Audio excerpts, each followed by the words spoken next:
On peut largement faire un M sans avoir à A/B tester, sans avoir à faire d'innovation, sans à faire quoi que ce soit en fait. Donc si tu dis que l'e-commerce est mort parce que t'as pas de résultat et t'as essayé, ça n'a pas marché, c'est pas la faute de l'e-commerce, c'est pas la faute de Facebook Ads, c'est de ta faute. C'est une première base, apparemment je pense qu'il y a beaucoup de monde qui peut y arriver, même en étant très débutant. Dès qu'il va regarder ton contenu et tomber dessus, ça y est, ton offre elle démarre. Le minimum de variantes rend une offre la plus claire possible. Créer une offre irrésistible qui fait baver ton client au point où s'il achète pas, il se sent complètement bête. Yo tout le monde, du coup nouveau podcast, troisième épisode du podcast Stay Focus. Le premier c'était avec Yas, le deuxième c'était avec Ismail et le troisième c'est avec Pierre. L'objectif de cette vidéo, on va pas vous faire perdre votre temps. Si tu n'es pas débutant ou intermédiaire, que tu n'as pas envie de créer ta première marque e-commerce à succès, tu peux partir parce que cette vidéo n'est pas pour toi. Par contre, si tu te retrouves dans cette promesse, tu viens de toquer à la bonne porte, tu viens de cliquer sur la bonne vidéo et on va justement te servir sur un plateau avec toute cette valeur à la minute que tu vas pouvoir déguster. Et j'ai l'honneur de pouvoir accueillir Pierre. Merci d'avoir accepté Salut. l'invitation. Ouais, merci à toi, avec grand plaisir, avec grand plaisir. On avait déjà pu échanger un peu, donc Tu peux nous dire qui tu es d'ailleurs, pour les gens qui te connaissent pas, si jamais? yes, carrément. Alors, moi ça fait des années que je suis dans l'e-com, je pense un peu comme toi Sofiane, ça fait 6-7 ans. Je me suis lancé très simplement, ça a galéré pour moi au début, puis après j'ai créé plusieurs brands à succès. J'ai importé des stocks en France, en Europe, plusieurs millions d'euros de chiffre d'affaires qui a été fait. J'ai accompagné pas mal de grosses boîtes à scale, Ok. leur business sur une partie de consulting. Et également, là, j'aide aussi un petit peu des débutants à se lancer. Donc ça fait un petit package de tout ça où l'e-commerce, ça me connaît bien, on va dire. Bon, écoute, top. Euh, on va rentrer directement dans le vif du sujet. Il y a une question qui me revient très souvent sur les réseaux, sans doute la question qui me revient le plus dans mes DM, TikTok ou Instagram ou quoi que ce soit. Quelle est la différence entre un e-commerçant à succès qui génère ne serait-ce que plus de 10K par mois de chiffre d'affaires et un débutant qui échoue et qui reste à zéro? Alors, il y a beaucoup de différences. Je te dirais que vraiment, le confirmé, il vend ce que les gens veulent. Et le débutant, il vend ce que les gens, ce que lui aime. Hmm, Et ça, c'est une grande différence, c'est que il faut comprendre ce que les gens ont besoin et pas ce que toi tu as besoin. C'est pas parce que toi tu achèterais ton produit que forcément ça va fonctionner. Et ouais. beaucoup de personnes laissent au hasard énormément de facteurs sur la recherche produit particulièrement. Et donc quand ils se retrouvent à lancer leur brand, bah, il ne se passe pas grand-chose parce qu'ils ont laissé tellement de facteurs aléatoires qu'ils ne savent même pas comment ils vont vendre, ils ne savent même pas si le produit a de la demande, il y a une offre. Donc ça, c'est la première grosse erreur, je dirais. Euh, Après, les confirmés, les gens qui font 10K par mois en e-com, bon, déjà c'est une première base. 10K par mois, je pense qu'il y a beaucoup de monde qui peut y arriver, même en étant très débutant. Il y en a beaucoup Hmm. qui le font. Mais le problème, c'est la durabilité. Et cette durabilité-là, elle est très difficile à accomplir parce que bah, il faut bosser tout simplement, il faut développer, il faut avoir vraiment un esprit CRO à toujours optimiser, optimiser, optimiser.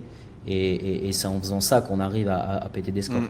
Après, voilà, le débutant, souvent, il papillonne, quoi. Le débutant, il commence, et lui, il s'occupe de son logo, il s'occupe du nom de son domaine, il s'occupe de photos, de trucs à la Ouais. con. Mais en fait, c'est pas ça qui rapporte concrètement des résultats. Enfin, je pense que celui qui arrive à se générer du chiffre d'affaires en e-com, même en étant lui-même débutant et en faisant 10, 20, 50 000 euros de chiffre d'affaires, parce que c'est totalement faisable, Ouais. il s'occupe des tâches importantes. Et après, avec le temps, c'est ça qui lui permet de se développer. Voilà. 100%. Je pense que ça, c'est à peu près, ouais, c'est à peu près les différences qu'il y a entre les débutants, les gens qui se lancent. Voilà, après, beaucoup de débutants aussi pensent qu'il y a une superbe idée à aller chercher, une nouvelle idée, mais dites-vous que toutes les idées, tout le monde l'a déjà eu peut-être 1000 fois, votre idée. Hmm. Donc il suffit pas de, enfin c'est pas réinventer une idée, c'est tout simplement reprendre ce qui fonctionne et l'adapter d'une meilleure manière. En tout cas, je pense que c'est une très bonne démarche à prendre, que toujours vouloir être dans l'innovation, c'est pas forcément ce qu'il y a de plus adéquat. Je Hmm. parle d'innovation en termes de produits, en termes d'offres. Je parle pas d'innovation en termes de créative, en termes de media buying, tout ça, ça n'a rien à voir. Je parle vraiment sur l'aspect produit en lui-même. Ouais. Ok, donc tu parles vraiment du fond du projet, pas la forme. Du fond, ouais, ouais, ouais. Le Bah, fond, là, c'est-à-dire le produit qui est vendu, et la forme, je dirais plus, oui, voilà, tu vois, c'est la partie design, c'est la partie créa, c'est toute cette partie-là que le client va voir, ouais. Et encore, tu vois, même sur la partie créa, je dirais que c'est à chaque fois les mêmes choses qui fonctionnent. ouais, ouais, bah c'est des mashups de C'est les plusieurs mêmes créas, concepts, c'est plusieurs. les mêmes formats, c'est les mêmes choses qui Ouais. reviennent. Alors, il y a des tendances, forcément, ça va, ça vient. Mais tu vois à chaque fois que les marques ils font plus d'un M par an, donc l'équivalent de 83 000 par mois, enfin, il y a pas grand-chose qui est différent, mis à part la niche, le produit et quelques petites choses. Mais sinon, ils se basent sur la même stratégie, quoi. Ouais. Après, bon, je pense que toutes les marques qui ont fait entre 0 et 1 M sur l'année ou sur 2 ans, elles n'ont rien optimisé. En tout cas, on peut largement faire un M sans Oui, avoir à c'est AB pas mission tester, impossible. sans avoir à faire d'innovation, sans à Mm, faire quoi que ce soit en fait. mm. Mais c'est par la suite qu'il faut devenir innovant. Mais oui, plus tôt on l'est, plus tôt on a des résultats très concrets sur le long terme. Ouais, 100%. Moi, je vois que très souvent, la différence entre un débutant et quelqu'un qui est avancé, ça va surtout jouer dans les traits de dans les traits de personnalité, genre le fondeur en lui-même. C'est pas tant Ah le yes. projet sur lequel il va aller, parce que c'est lui qui va le rendre. Bien sûr, tu donnes le même produit à 10 personnes différentes, les 10 personnes ont des résultats différents aussi. Alors que pourtant, c'est le même projet et même tu leur fais suivre la même stratégie. Vraiment, tu leur dis, tu suis la même stratégie step by step, vous faites tout exactement la même chose, ils vont pas avoir les mêmes résultats. Parce que ça va être des fondateurs, chacun qui vont être différents. Et je pense que dans tes traits de personnalité, si déjà de un, t'as pas confiance en toi, t'as pas confiance envers le projet sur lequel tu vas, ça va être compliqué. T'es pas curieux, juste t'as pas envie d'aller chercher les nouvelles informations, t'as pas envie d'aller chercher les nouveaux outils à utiliser, t'as pas envie d'aller essayer ne serait-ce que juste analyser les stratégies des grandes marques, t'es pas curieux, ça va être aussi compliqué. T'es pas dans l'exécution, tu parlais d'exécution et je suis d'accord avec toi parce que je viens de finir une interview client où c'était clairement ça.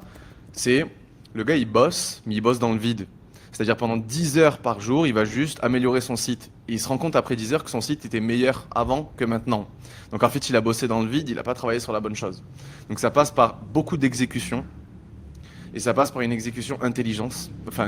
Donc faut être productif. Et ça passe aussi par être un peu pirate quand même, je trouve. Moi, je le vois. C'est-à-dire que si tu respectes trop, enfin, le nombre de questions que je reçois de mais attends, mais il faut que je me déclare avant. Mais attends, il faut que je fasse ça avant. Oh, qu'est-ce que tu me racontes? Trouve un produit, développe-le, fais tes premiers sous et après on parle de la fiscalité ou quoi que ce soit. Et je trouve que ce côté un peu pirate, en même temps curieux, en même temps confiance en soi, confiance envers ce que tu vends, et en même temps t'exécutes, tu prends des décisions rapidement, ça va vite, et en plus tu vas dans la bonne direction, juste une question de temps avant que tu commences à faire tes 10 premiers cas, mais ça va pas attendre des années. Tu vois. Ouais. Carrément. Il y a aussi le fait de savoir pourquoi on le fait. Je pense que ça, c'est intéressant de le mettre, d'en parler. C'est qu'il y en a beaucoup qui veulent faire de l'e-commerce juste pour faire de l'argent. Et la motivation, dès le départ, elle est mauvaise. Parce qu'au moment où il faut se sortir les doigts du... Voilà, et qu'il faut y aller, ben, il n'y a plus personne parce que juste c'est la motivation, c'est l'argent. Donc je Mm. pense qu'il faut déjà avoir une démarche où on se lance dans l'e-commerce. C'est pas que pour faire de l'argent, c'est pour avoir une évolution personnelle, une liberté Ouais. géographique, financière, ce que vous voulez. Chacun bosse pour ce qu'il a envie, mais il faut avoir vraiment des motivations là-dessus. Ouais, faut Et avoir un je why pense puissant, que, ouais. ouais, et je pense que la différence entre un e-commerçant vraiment débutant et un e-commerçant qui va vraiment avoir des résultats, c'est celui qui connaît son profil. Son profil, c'est le temps qu'il a à investir, l'argent qu'il a à investir, les connaissances qu'il a déjà, les passions qu'il a déjà, l'argent, tout. Vraiment. Le but, c'est de comprendre tout ça de lui-même et que derrière, il comprenne exactement ce qui est bon pour lui à faire dans l'e-commerce. Mm. Je veux dire, si t'as pas d'argent, tu vas pas lancer des ads. Tu vas pas appeler tes parents pour leur demander 200 euros de budget pour faire un testing. Ça n'existe pas.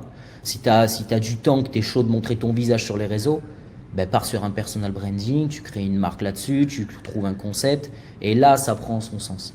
Et je pense qu'il y a beaucoup de débutants qui écoutent tout ce qui se passe sur les réseaux, qui savent même pas eux ce qui est le mieux à faire pour eux, Et derrière, bah forcément, bah, qu'est-ce qui se passe? Bah, ils font pas comme là, toi, tu viens de dire, de fouiner, de chercher, de s'imprégner du projet.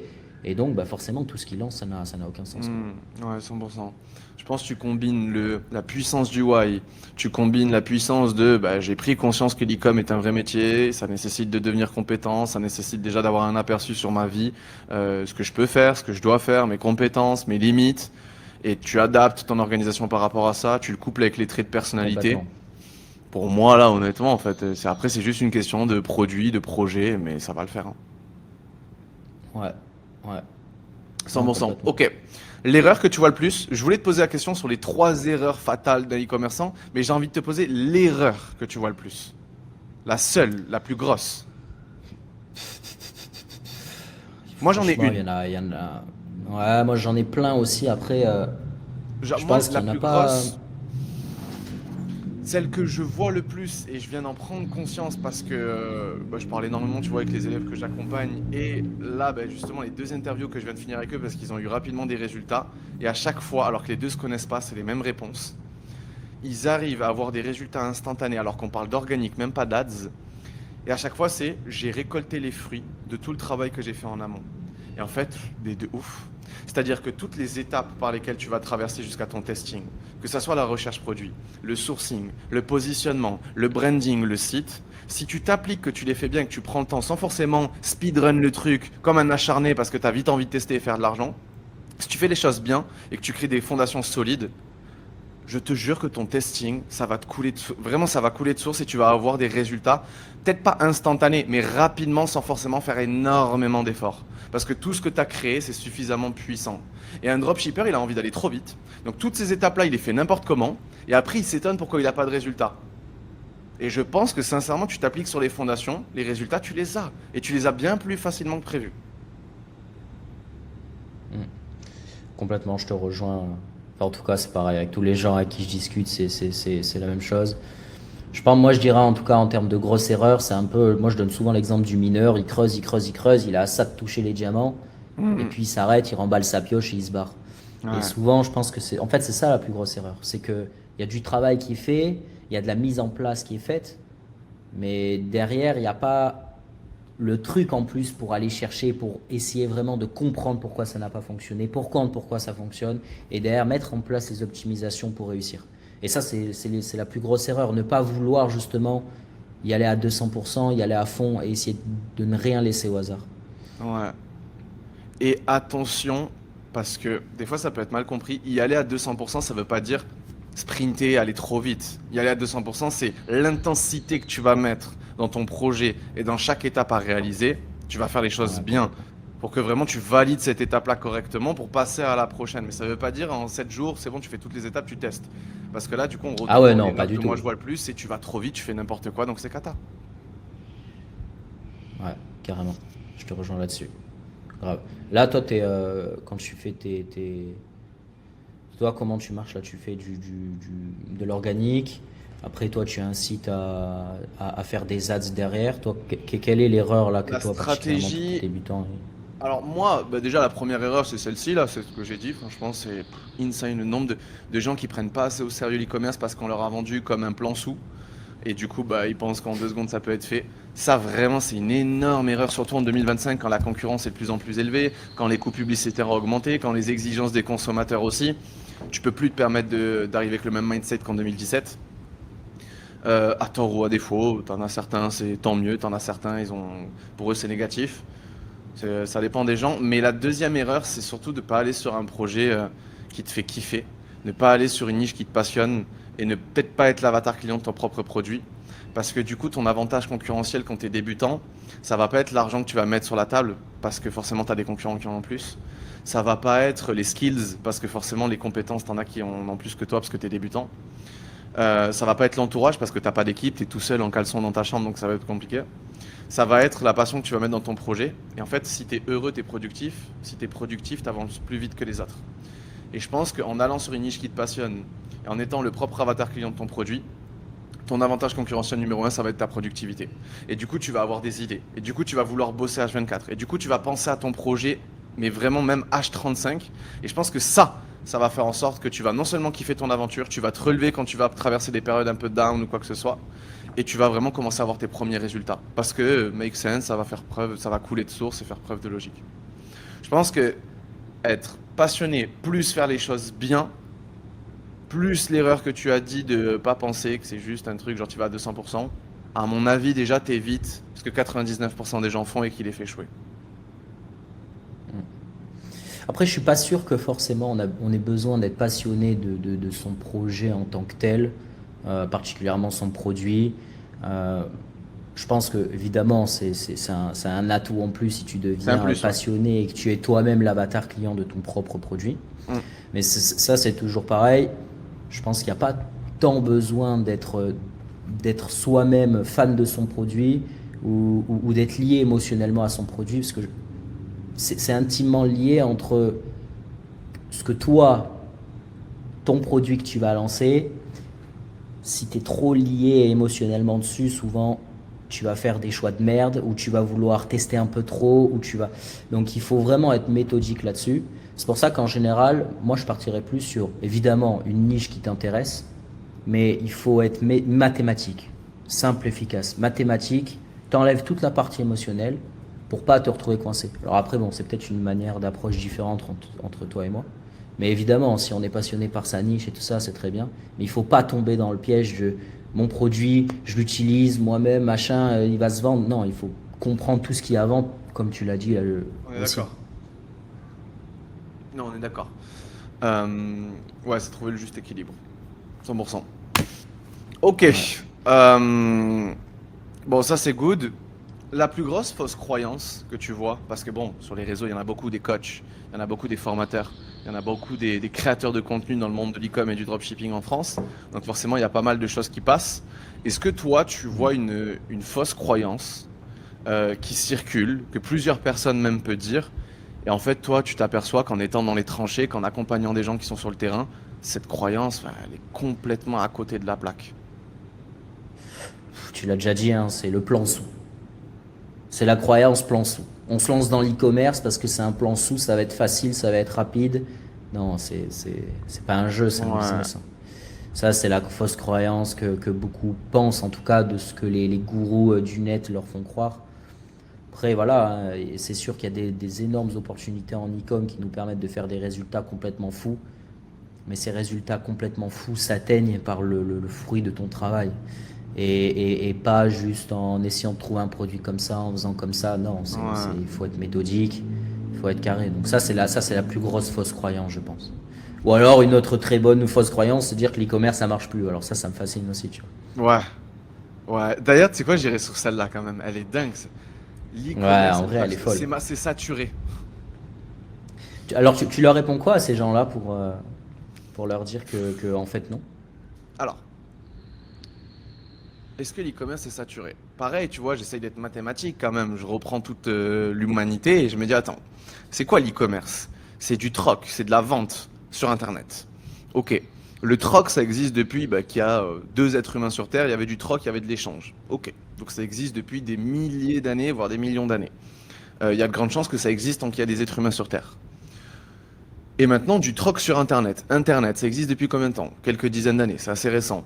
Je pense que s'il n'y a pas de catastrophe nucléaire mondiale, il y aura encore Internet sur Terre. Tant qu'il y a Internet et des humains, l'e-commerce, ça va fonctionner. Maintenant, c'est, un peu plus en détail, les méthodes que tu vas mettre en place qui vont faire que tu fais quelque chose de saturé ou pas. Donc si tu arrives avec les méthodes et le mindset de 2017, oui, bah là c'est sûr c'est saturé, ça va plus fonctionner. Parce que les méthodes évoluent, les méthodes se développent. C'est pour ça que si t'es pas curieux, tu restes bloqué, tu montes pas dans le nouveau wagon, et dans ce cas-là, bon bah ça va être compliqué pour toi. Mais non, c'est pas saturé, c'est l'un des business les plus stables du monde. À chaque fois, la courbe, elle est en train de se développer. Elle a jamais baissé depuis toutes ces dernières années.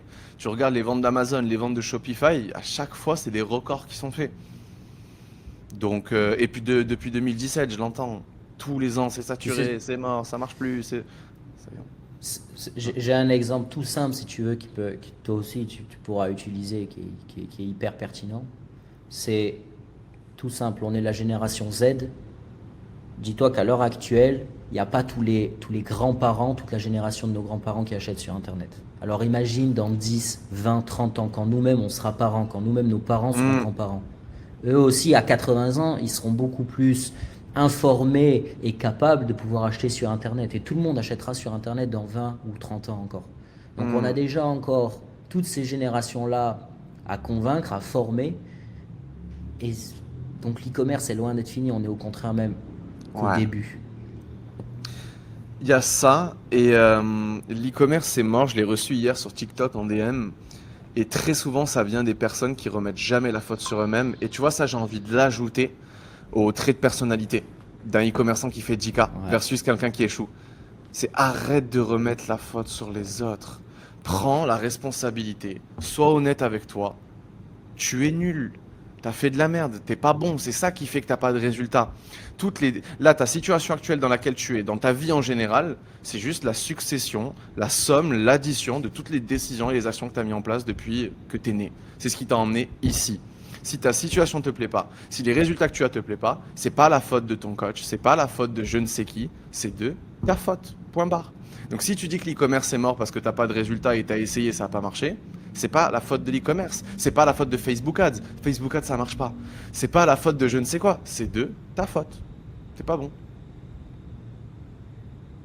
On est la garantie de soi-même, hein.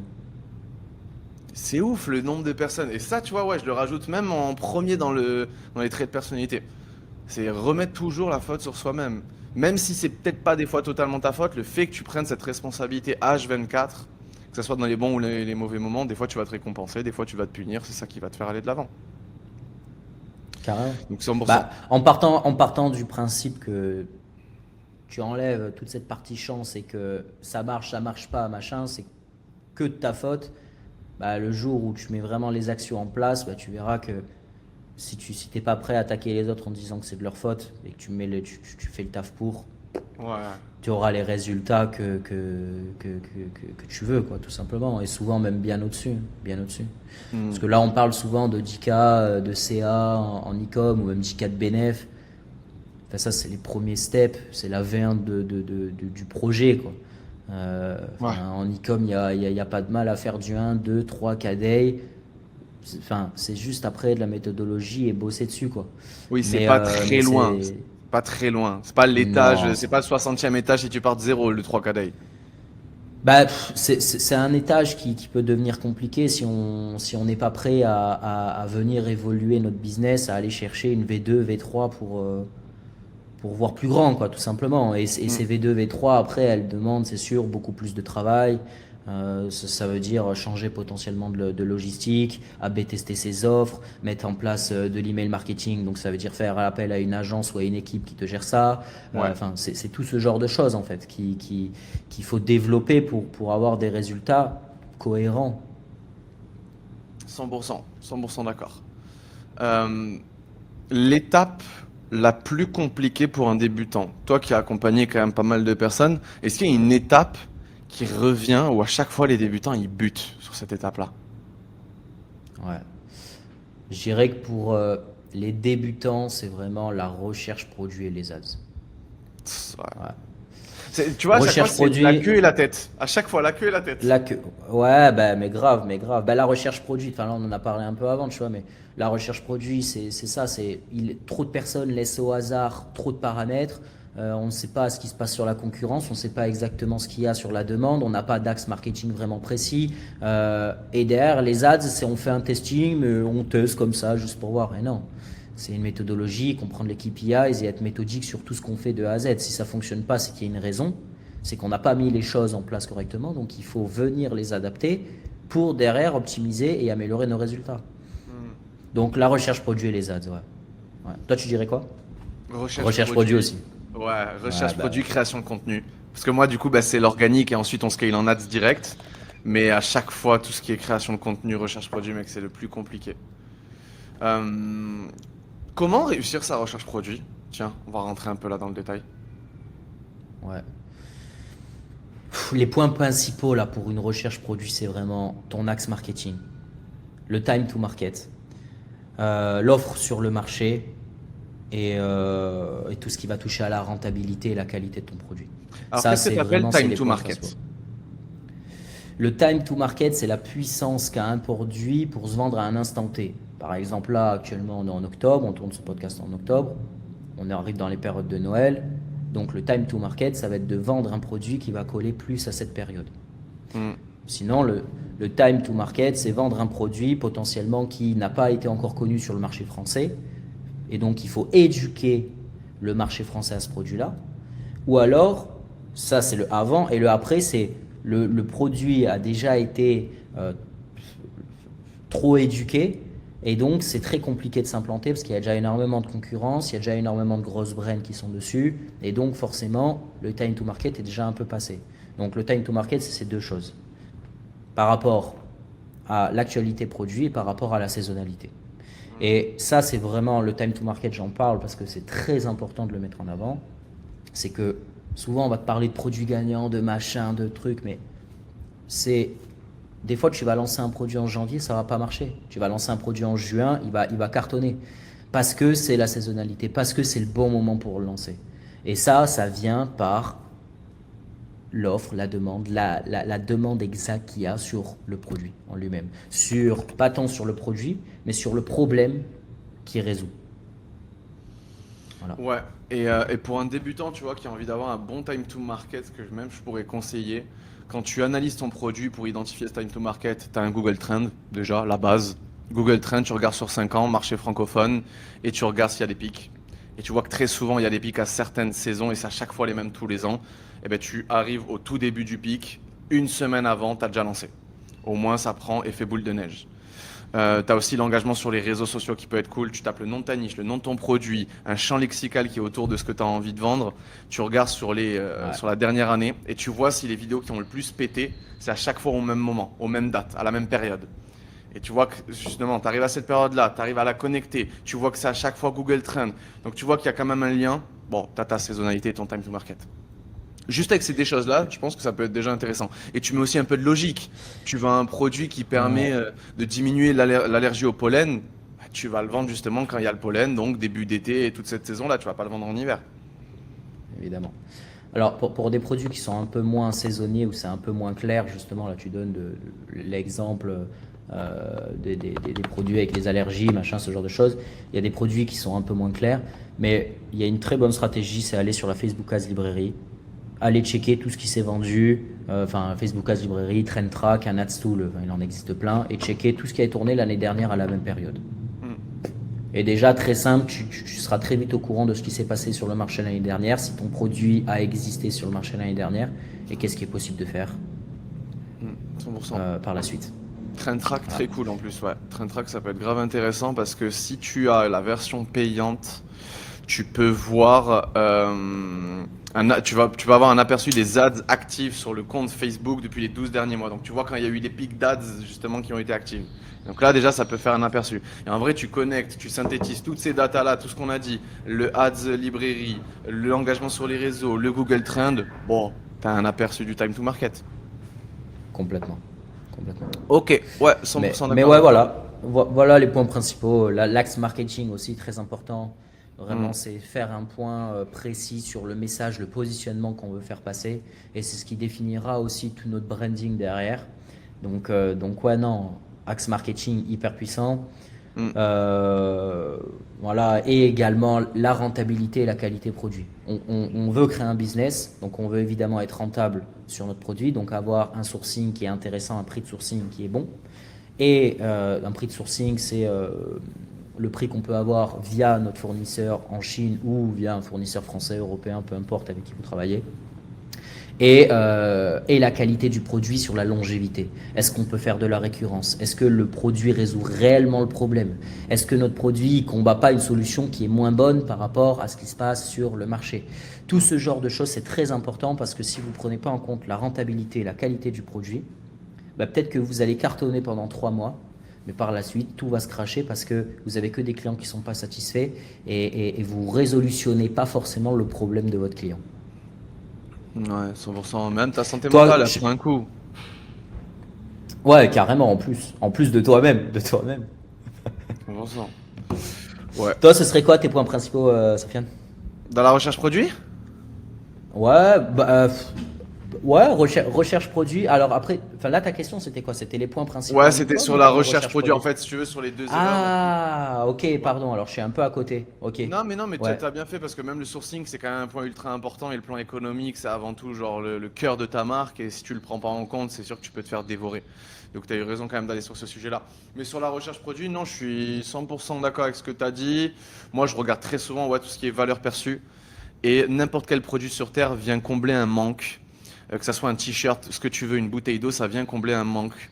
Il faut que le manque que ton produit comble, il soit ultra profond chez ta cible et il le comble superbement bien. Et là, justement, déjà, tu as un produit qui a une valeur perçue élevée. Du coup, on va l'estimer, ton produit, avant même de voir le prix. Et on va l'estimer à grande valeur. Donc ça, c'est ultra important. Avoir un produit aussi qui crée une transformation. Il y a un avant, il y a un après ton produit. Et ça peut être cool, ne serait-ce que dans ton marketing de mettre des avant-après, mais même dans ta manière de vendre. Les gens vont se visualiser. Situation actuelle, situation désirée, le véhicule qui va te faire passer de ça à ça, c'est mon produit. Donc ça devient beaucoup plus facile à vendre et à être impactant.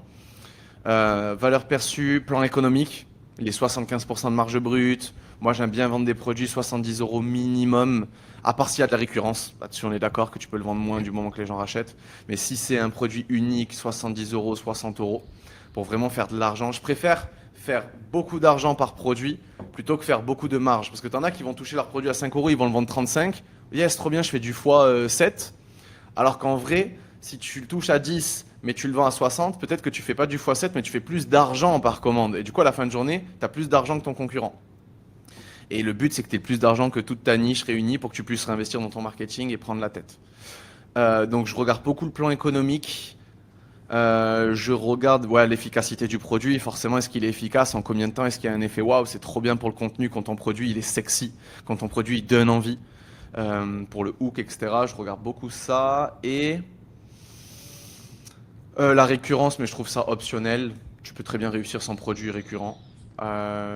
C'est plus ou Carrément. moins ce que je regarde, ouais. Et si mon produit est mainstream, j'ai pas envie de vendre un produit qui va parler à 3 personnes sur Terre, quoi. Je veux quand même que mon produit, je puisse faire des millions avec. Donc, est-ce qu'il touche suffisamment de monde pour pouvoir faire ce chiffre-là? Et honnêtement, juste ça. Et après, let's go. Est-ce que le produit, moi j'aime bien quand même regarder ce qui me passionne, est-ce que je l'aime bien. C'est pas obligatoire, je suis d'accord. Tu peux très bien cartonner sans. Mais je trouve que l'aventure est plus cool. Ça dépend des gens. Ouais. Non, mais carrément, carrément. En vrai, et c'est pareil, ça rejoint à ce que je dis. C'est souvent, enfin, comment moi j'aborde le truc, c'est par rapport à toi et ton profil. Ce dont tu as besoin pour ton projet. Il y en a qui veulent créer un projet, ils n'ont pas de passion. Tout ce qu'ils veulent, c'est avoir quelque chose qui tourne. Bon, ben voilà, est-ce qu'on va vraiment lancer quelque chose qui nous passionne? Mais c'est certain, t'es passionné de guitare, tu te lances dans la niche de la musique, putain, ça tue quoi. Parce que toi, derrière, t'es fier de ce que tu fais, t'es fier de ce que tu développes, donc, mais grave, grave, grave, grave. Ok. Bon, ils ont tous les éléments pour réussir la recherche produit. Ça, c'est cool. Ouais. Ils font leur recherche produit, ils font le sourcing, le positionnement. Est-ce que tu l'abordes dans ton coaching, le positionnement? Le positionnement, je le lis vraiment à l'axe marketing. Ok. Ouais, ouais, ouais, ouais. En Et fait, tu c'est fais quand même tout ce qui est compréhension de la cible, compréhension du marché? bien sûr, bien sûr, bien sûr.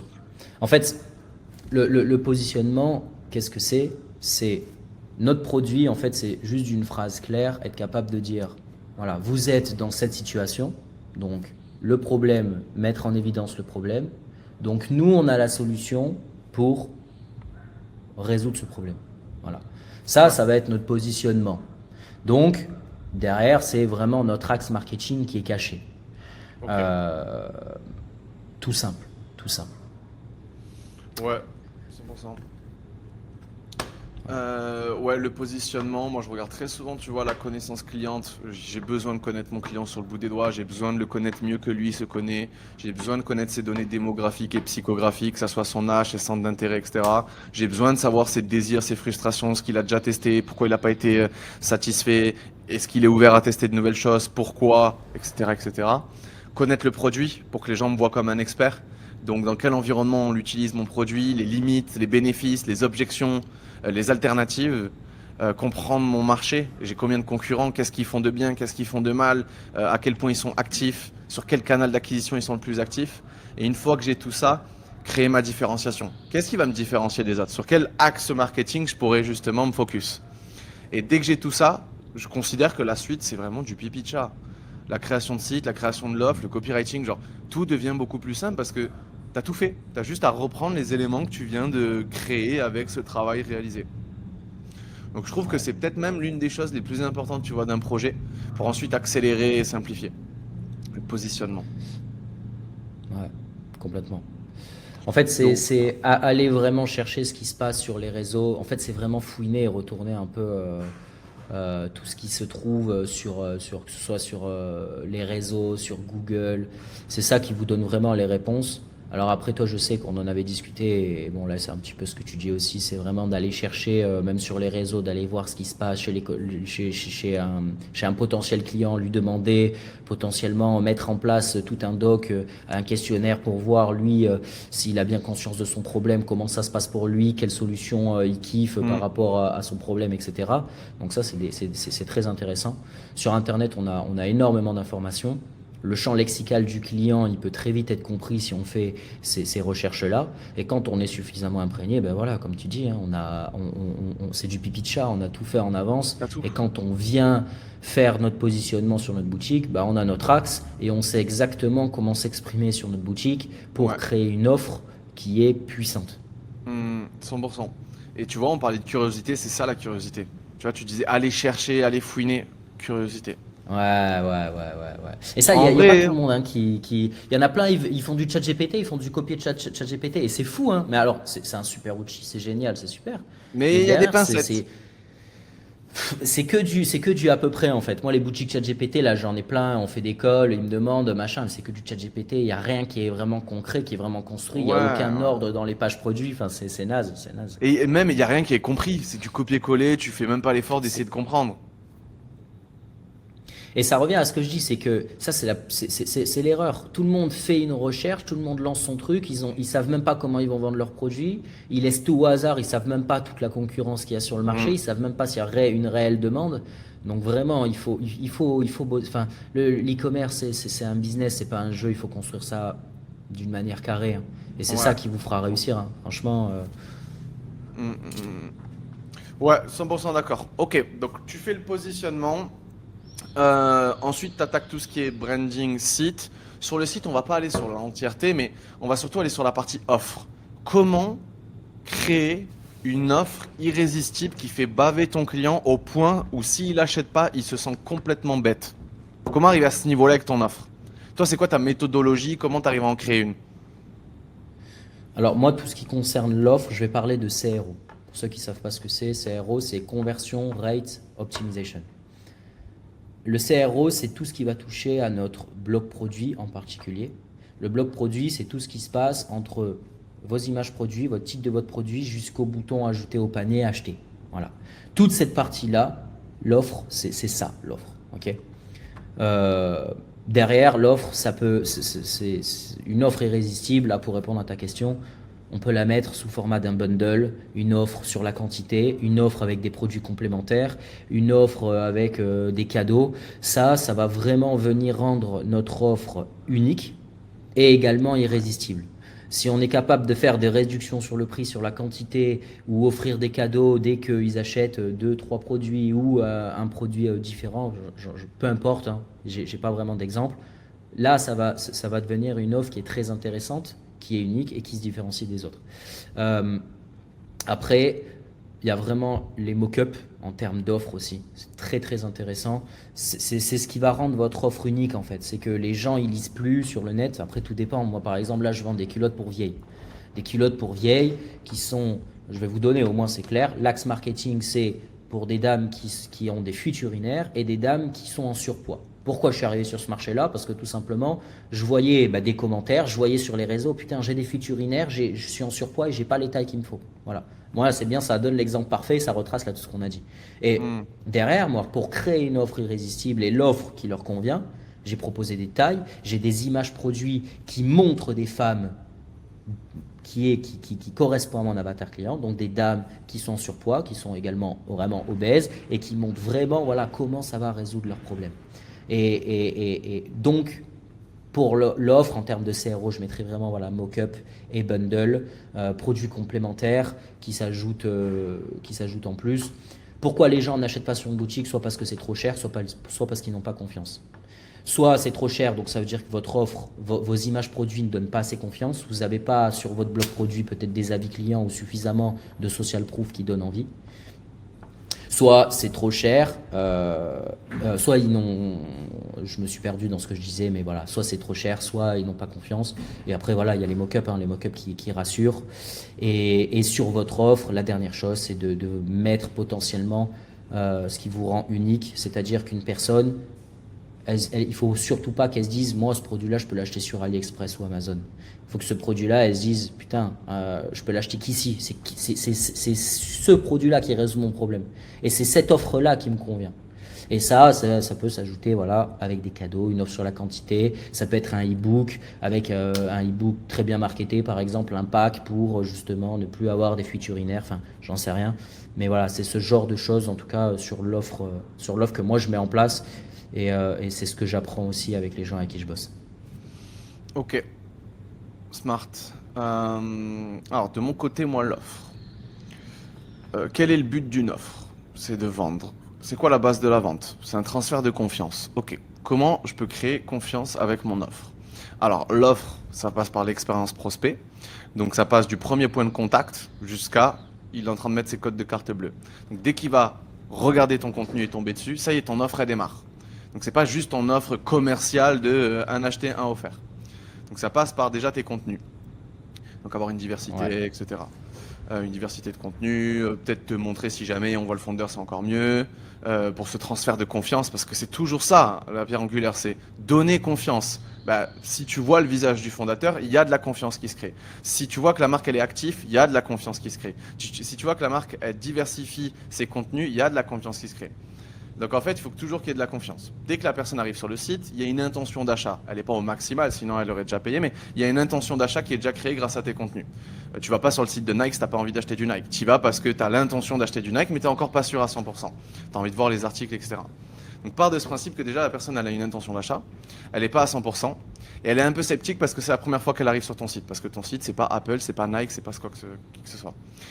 Comment tu peux transformer ce petit climat de confiance, mais mélangé avec un peu de scepticisme c'est bon, je suis prêt à mettre mes codes de carte bleue dessus et de prendre 15 minutes pour le faire. Ça va passer par de la psychologie humaine, donc il y a de la social proof, mettre des avis clients, mais pas que textuels, des avis clients en photo. Il y a besoin de voir de l'humain sur ton site. Donc mets des avis clients en photo, des avis clients en vidéo, mets des logos de médias, mets de la preuve scientifique. Rentre dans le détail de ce que permet de faire ton produit. C'est encore une fois de la vente transformationnelle, donc mets les bénéfices émotionnels. Quelle émotion on va ressentir lorsqu'on va utiliser ton produit? Mets ça en avant, ça doit être tes titres de section dans ton copywriting. Mets ta proposition de valeur, qu'est-ce qui fait que tu es différent?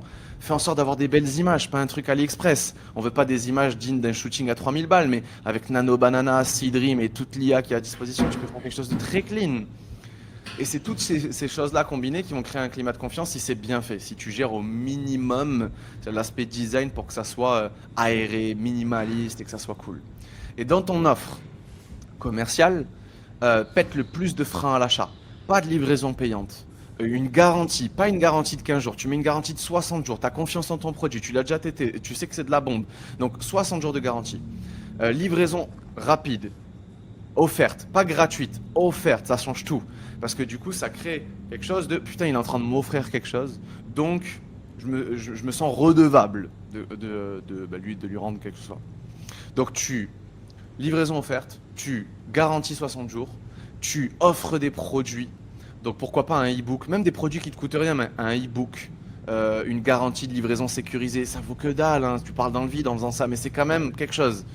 Si tu peux ouvrir des vrais produits, je sais pas, tu vends des compléments alimentaires sous forme de poudre, tu ouvres la petite cuillère pour mesurer, pour grammer, tu offres le petit shaker, tu offres tout ça, ça te coûte quoi? 50 centimes au sourcing, tu peux le rajouter dans ton pack, ça augmente la valeur perçue de ton offre, donc tu peux la pricer plus cher, faire plus de marge. Là, je trouve que tu arrives à quelque chose d'intéressant.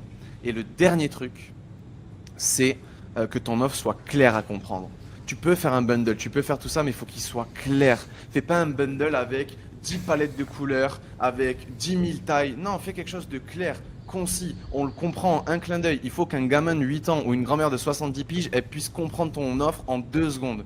Et quand tu arrives à ce niveau-là, ton offre, elle est claire. Tu offres des choses du début jusqu'à la fin. Il y a de l'humain, il y a de la confiance. Ton 3-4% de taux de conversion dans le mois, tu vas l'avoir easy. Donc ouais, voilà comment créer une offre irrésistible. Ouais. Je pense qu'il ne faut pas plus se casser les couilles que ça. Très bien, très, très complet. Moi, ça colle avec tout ça. Moi, ce que je veux rajouter et complémentariser, c'est fluidifier l'expérience client, l'expérience d'achat. C'est clair qu'il faut qu'un enfant de 8 ans soit capable de comprendre ton offre, sinon t'es mort. Derrière, fluidifier l'expérience client, ça veut dire ne pas proposer trop de variantes, ne pas proposer trop de couleurs, trop de produits différents. Tout simplement parce que en pensant vouloir offrir le choix à nos clients, en fait, on complexifie son expérience d'achat, on le fait encore plus hésiter et c'est peut-être pas forcément bon.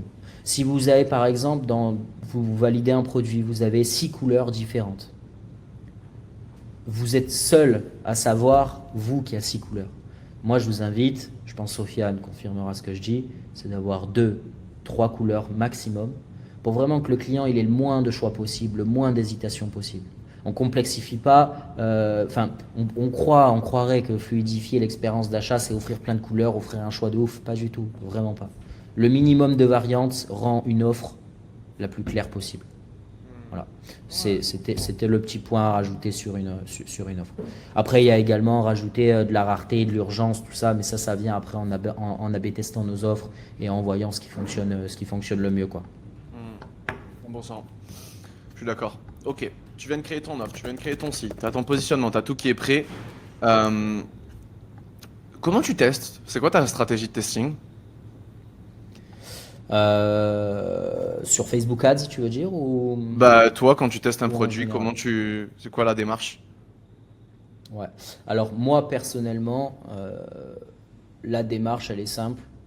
En général, moi je suis quand même fanat de Facebook Ads, donc c'est sur quoi je pars moi perso. Après, les gens avec qui je bosse, c'est en fonction du profil qu'ils ont, en fonction de ce qu'ils veulent mettre en place et de ce qui est possible pour eux. Donc moi, je les oriente, voilà, ça peut être plus de l'organique, du Facebook, du TikTok, de l'influence, du TikTok Shop. Il y a plein de manières de se lancer. Vraiment, en termes d'ads, de testing, le but, c'est de comprendre que nous, quand on fait un testing, l'objectif, c'est de comprendre est-ce que notre axe marketing, est-ce que nos créas sont bonnes. C'est le but d'un testing. C'est que quand on sort d'un testing, que c'est fonctionné ou que ça n'est pas fonctionné, il faut comprendre pourquoi et qu'est-ce qui a coincé dans la balance. Est-ce que c'est notre axe? Est-ce que c'est nos créas? Est-ce que c'est notre site? Est-ce que c'est notre produit peut-être? Donc moi, si on doit parler Facebook Ads, c'est ça quoi. Hein. C'est vraiment tester de la créa, une campagne toute simple en ABO. On teste une ABO, c'est Ad Set Budget Optimisation. En fait, on va tester le budget de manière égale sur toutes nos créatives. Comme ça, on a par exemple 50 € qui se dépensent sur la créa 1, la créa 2, la créa 3. Sur ces 3 créas, on va avoir peut-être 3 hooks différents. On va avoir 3 cœurs de créatives qui racontent une histoire différente. Et l'objectif d'un testing, ça va être de comprendre qu'est-ce qui fait que le client accroche le plus sur la créa 1 ou la créa 2, par exemple. Moi, c'est vraiment mon approche. Et derrière, après, quand on sort d'un testing et qu'on a des résultats qui sont cohérents et intéressants, on a les réponses à nos questions. Et c'est comme ça que derrière, on va pouvoir venir scaler ou faire un renouvellement de créa en fonction de ce qui fonctionne. Ce qui ne fonctionne pas, on va le comprendre très vite par le biais de toutes les données analytiques qu'on a, que ce soit sur Shopify ou sur nos publicités, que ce soit Facebook, TikTok, Pinterest, peu importe. Et c'est grâce à ces datas-là qu'on va pouvoir venir mettre en place les actions pour changer notre offre qui peut-être ne correspond pas, changer nos créas parce que peut-être que ça ne correspond pas, etc., etc. Ok. Ok. Très bien, très bien, très bien. Ouais, je suis d'accord avec toi. Je pars du principe que le but d'un testing, c'est de voir si un product market fit. Donc si ton produit rencontre un succès sur son marché.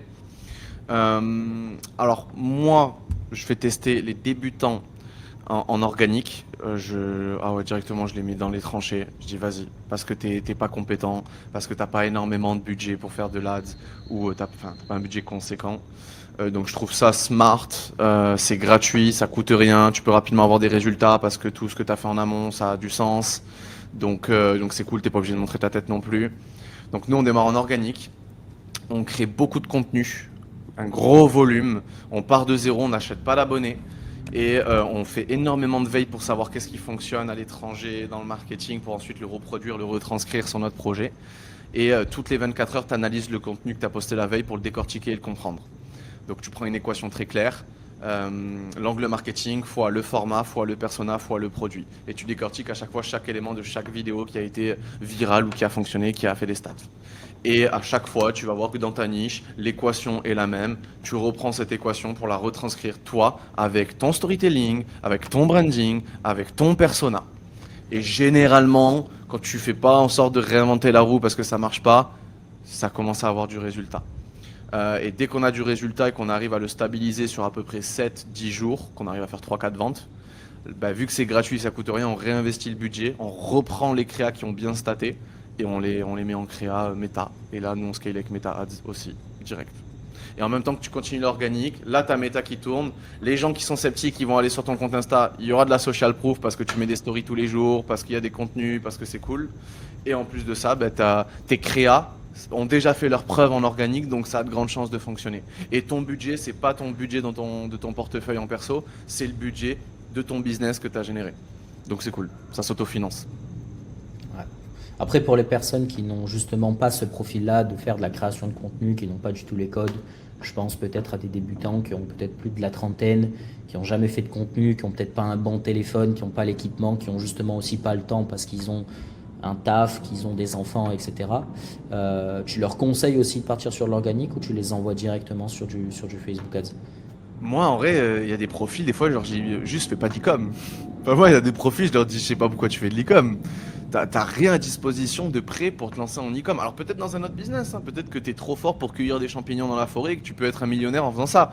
Mais t'as rien pour faire de l'e-com. Enfin, tu t'es lancé pour quelle raison? Parce que là, je doute. T'as un iPhone 4S, t'as jamais fait de vidéo de ta vie, tu vas jamais sur les réseaux. Fais pas de l'e-com, honnêtement. Enfin, genre, là, t'es au mauvais endroit. T'as débarqué à la mauvaise soirée. Moi, à chaque fois, je dis ça. Je dis, juste, vraiment, c'est pas le bon business. Si t'es pas au minimum connecté sur les réseaux, si t'es pas dans cette ère-là, juste fais pas d'e-com, honnêtement. Après, t'as des profils, ouais, ils sont un peu plus connectés, mais juste, ils démarrent de zéro. Eux, non, je fais directement organique. Par contre, si t'as le budget, que t'as quand même de l'expérience, que ça peut aller très vite, que t'es quand même smart, ouais, tu peux directement commencer à faire de l'ads sans passer par la case organique. Pourquoi pas? Je suis pas fermé à l'idée, tu vois. Ouais. Ok. Ouais, parce qu'il y a quand même pas mal de profils qui sont comme ça, qui ont, tu vois, entre 3-4 heures à investir de leur temps par jour à l'e-com, qui ont leur week-end, mais derrière, qui ont pas forcément ce temps pour venir faire de la création de contenu, avoir vraiment cette optique-là de créer. Donc, moi, après, c'est une manière différente d'approcher les choses.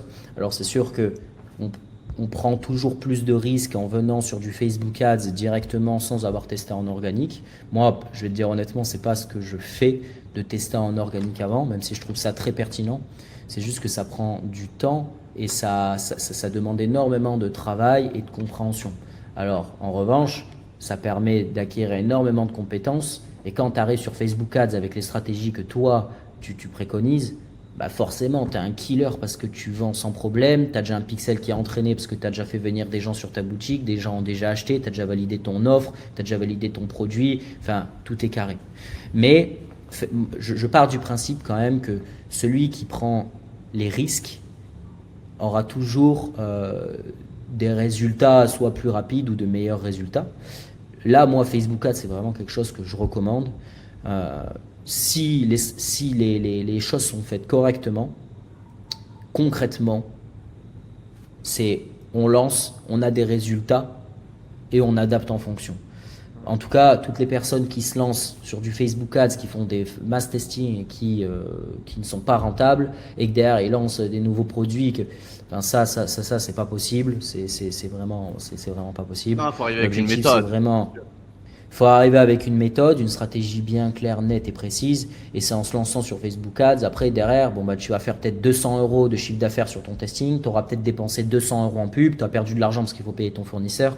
Mais tu n'auras jamais de perte sèche qui te fait, tu as dépensé 200 euros et tu as perdu 200 euros. Ça n'existe pas. Si tu as fait toutes les étapes là qu'on a parlé là, pendant tout ce call, bah forcément, tu auras des résultats qui seront cohérents par la suite. Et c'est en venant optimiser et en essayant encore plus de comprendre de ce qui se passe sur ta boutique, chez ton prospect, comment il comprend toute ton offre et tout ton funnel, que là, tu peux venir améliorer et là, avoir de vrais résultats. Et la stabilité des ads aussi, je pense qu'il faut vraiment le mentionner, c'est quand même très très fort. C'est que ce soit toi en lançant en organique, machin, l'organique c'est génial parce que tu fais une vidéo à 100 000 vues, tu fais péter tes 24 CA, 34 CA en une seule vidéo. Voilà, en l'espace de peut-être 2 semaines, un mois, en fonction de toi comment tu avances avec les gens avec qui tu bosses. 2 semaines, un mois, ils ont payé l'accompagnement, ils ont remboursé leurs dettes et ils peuvent déjà se payer un voyage, tu vois. Bon, le but c'est pas de se payer un voyage, c'est de réinvestir directement dans son projet, tu vois, mais l'organique c'est très puissant pour ça, mais ça n'apporte aucune stabilité. En tout cas, ça apporte de la stabilité, mais Moi, je trouve aucune que ça en prédictabilité. apporte dans ta stratégie marketing. Quand par exemple, après tu scales avec Meta, t'arrives aux 200K mois, par exemple. C'est pas maintenant, mais tu commences à mettre du Google Ads, tu commences à mettre de l'influx. Ben, le fait que, je sais pas, par exemple, tu es dans la rue, tu vois une marque sur un panneau publicitaire, tu rentres chez toi, tu allumes la télé, tu vois une publicité de cette même marque-là, tu vas dans ton lit, tu allumes ton téléphone, tu vas sur Insta, tu vois la publicité d'une. En fait, tu l'as vu sur 3 canaux différents. Je sais pas, le climat de confiance, l'intention d'achat, elle est quasiment au niveau maximal. C'est-à-dire que tu arrives, tu es qualifié pour acheter le produit. Alors que si c'est juste quand tu Ouais. la vois sur Insta, et c'est là où je dis que l'organique c'est intéressant, c'est en fait ça te coûte rien et après tu peux même rapidement le déléguer avec du whitelisting, des créatrices de contenu. Euh, les gens te voient sur leur feed Insta, dans le feed TikTok, ils te voient dans de la publicité Facebook et ils te voient aussi sur Google. Ils te voient à 3 endroits différents. Et c'est là où en fait tu as une stratégie de marque qui est vraiment puissante. C'est que si jamais demain tu as Facebook qui se fait bloquer, tu as encore Google et l'organique qui tournent. Et si tu en as même Google et Facebook qui se bloquent, tu as encore l'organique qui tourne. Ou vice versa, peu importe. Mais au moins tu as toujours quelque chose qui tourne. C'est pour ça que c'est intéressant d'avoir plusieurs trucs. Ça c'est plus tard, c'est pas du tout maintenant. Rien qu'avec Meta, tu peux faire les 100K par mois juste avec Meta, même plus. Mais c'est intéressant quand même d'avoir plusieurs choses qui tournent. Tu vois, pour la diversité, pour l'expérience même prospect. Non, ça carrément, mais je parle surtout que si on lance que de l'organique, c'est la prédictabilité qui nous manque pour justement savoir à quel point on peut s'investir sur notre business. Ouais, Mais c'est forcément. C'est pour ça évident que c'est que qu'au début que quand moi je le tu fais, ouais. quand quand tu arrives dans une V2 où là tu sais que tu fais ton 2KD et que tu fais rentrer tes 50, 100 000 euros par mois de chiffre d'affaires, ben là bien sûr venir insister sur l'organique, payer, enfin voir avec une agence ou des créateurs UGC qui bombardent toi sur ton contenu en organique, bombarder sur tous les media buying possibles, que ce soit Meta, Google, TikTok, peu importe. Bah, c'est hyper puissant. Tu rentres chez toi, tu es bombardé de partout sur tous les canaux de ta brand. Donc carrément. Mais tu sais que moi, Mais les gens, ils pensent que je suis en guerre avec Meta. Il y en a qui me disent, t'aimes pas Meta? Je me dis, mais les gars, j'ai jamais dit ça. J'ai dit, en plus, c'est jamais organique versus ads. C'est pas organique non, ou c'est ads, c'est complémentaire, hein. organique et ads. Enfin, genre, c'est les meilleurs amis du Ouais, non, monde. mais carrément. Donc, jamais de la vie, je crache Carrément. sur l'ads. Et les gens pensent que oui. L'organique, moi, c'est juste pour tester. Juste ça. Juste, on teste. Mais après, c'est méta. Je suis un amoureux de méta. Mais t'es obligé, de toute façon. Tu as un plafond de verre en orga. Mais ce plafond de verre, il n'est pas handicapant pour le testing. Parce que tu t'en fous, tu as juste besoin de tester sur un échantillon d'audience pour savoir si un product market fit. Et c'est pour ça que je trouve ça intéressant. Mais après, bien sûr, tu scales en ads. Il n'y a aucun débat là-dessus. Ouais. Non, mais c'est vrai que tu as un peu une. Et moi, finalement, à l'inverse, moi j'ai l'impression que je suis le méchant qui aime pas l'organique. Mais en vrai, c'est hyper complémentaire. En Mais tout oui, cas, t'es dans, obligé. dans un Tu process dois de, faire les deux. Tu dois faire les deux. dans un process de création de marque, c'est soit tu commences par l'organique et tu développes en ads, ou alors c'est soit tu commences en ads et puis par la suite tu es obligé de développer en organique, avoir des réseaux Obligé. sociaux qui soient forts, solides, puissants et qu'on te follow pour ton produit et pour ton image de marque. Mais derrière, même par exemple, demain tu veux vendre ta brand, tu as des réseaux sociaux qui sont puissants, tu es actif de partout, ça a une valeur de fou. Ça a une valeur de Ouais. fou. Ah ouais, 100%. Ouais, donc franchement, trop bien. Je pense que là, ils ont pas mal de valeurs à disposition. Qu'est-ce que tu veux qu'on mette en description? Tu veux que je mette tes réseaux? Tu veux que je mette quoi? Ouais, tu peux mettre mes réseaux, tu peux mettre mon Insta. Voilà, Vas-y. tout simple, hein, tout simple. Ouais, Les je vais gens, mettre ton pareil, Insta. là, moi, je fais pas mal de vidéos sur le Q4 aussi. Donc, s'il y a aussi des débutants qui veulent suivre un petit peu et avoir de la valeur gratuite et avoir du monde un peu comme Sofiane et moi qui balance plus de l'authentique et qui balance des vraies informations que vraiment de la fausse info, de la désinformation ou un truc de masse où on comprend rien.